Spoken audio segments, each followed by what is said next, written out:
सकता है?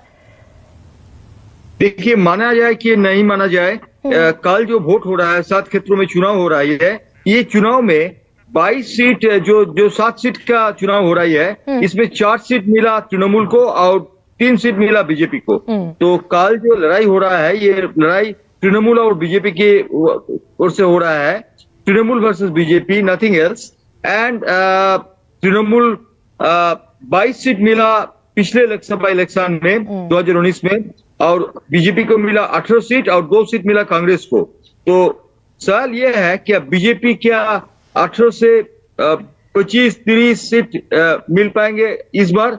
कल 7 क्षेत्रों में चुनाव है, बैरकपुर में है। बैरकपुर में तफसील है, क्योंकि बीजेपी का सांसद था अर्जुन सिंह ने तृणमूल में ज्वाइन किया, फिर वापस गया बीजेपी में। बीजेपी में वापस जाने के बाद वो बीजेपी का लिए कल चुनाव लड़ रही है।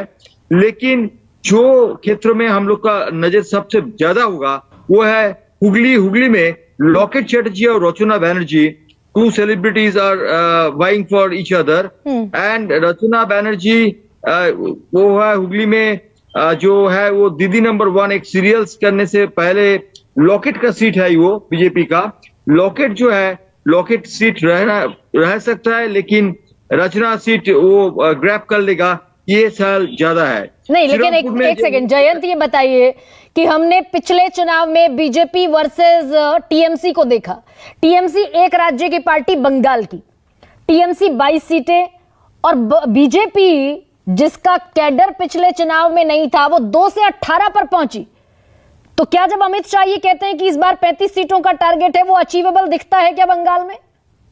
नहीं, अमित शाह जी ने 35 सीट का टारगेट रखा है। हाँ।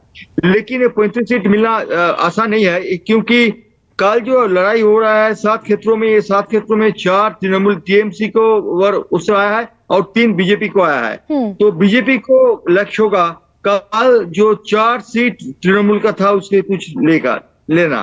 तो प्रसून बनर्जी हावड़ा में वो सिटिंग एमपी है तृणमूल कांग्रेस की, उनका लड़ाई है रथिन चक्रवर्ती बीजेपी का पास, और लड़ाई है बोनगा में विश्वजीत दास वर्सेस शांतनु ठाकुर जो सेंट्रल मिनिस्टर है, शांतनु ठाकुर और सेंट्रल मिनिस्टर और विश्वजीत दास, उनका वार है कि Matua votes, because Matua votes are very important for them. And Biswajit Das and और शांतनु ठाकुर, ये लड़ाई ऐसा ही होगा, क्या शांतनु ठाकुर अगर जीत जाएंगे तो बीजेपी को सीट मिलेंगे, लेकिन विश्वजीत दास वो पहले बीजेपी का आदमी थे, बीजेपी का सभापति होने का बाद वो तृणमूल में ज्वाइन किया। आज जो हम बात कर रहे हैं, ये बात करने का समय कुमार हेम्ब्रम, बांकुड़ा को जो भूतपूर्व सांसद है, वो भूतपूर्व सांसद अभिषेक बनर्जी के सभा में जाके वो तृणमूल में ज्वाइन किया है। कुमार हेम्ब्रम इधर उधर बीजेपी के नेता इधर, तृणमूल के नेता इधर, ये हुआ है। और आप जो 7 सीटों का जयंत गणित बता रहे हैं, 7 के आगे भी बंगाल की जो लड़ाई है वो मैं जो समझना चाह रही हूं दर्शकों के लिए, कि अगर बीजेपी 2 सीटों से जंप करके 18 पर पहुंची 5 साल में, और तृणमूल कांग्रेस घटकर रह गई 22, 34 सीटें थी 2014 में तृणमूल कांग्रेस की, तो ये गणित कैसा उलझा हुआ गणित है क्या बंगाल का? देखिए, ये most important part, southern part of Bengal में वोट आ रहा है, चुनाव आ रहा है, इसीलिए इसमें तृणमूल कांग्रेस का कुछ थोड़ा बहुत डेंट है।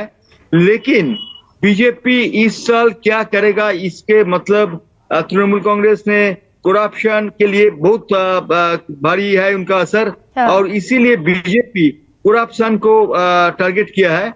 तृणमूल कांग्रेस की करप्शन का ममता बनर्जी एक फैक्टर है, क्योंकि 7 जो वोटर्स है, कल जो 7 क्षेत्र में चुनाव है, इसमें लगभग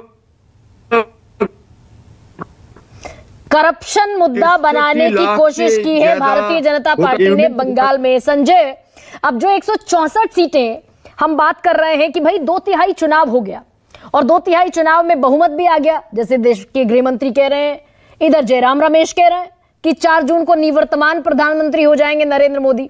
लेकिन चुनाव अभी बाकी है क्या? खेला 164 सीटों पर भी मुमकिन है क्या?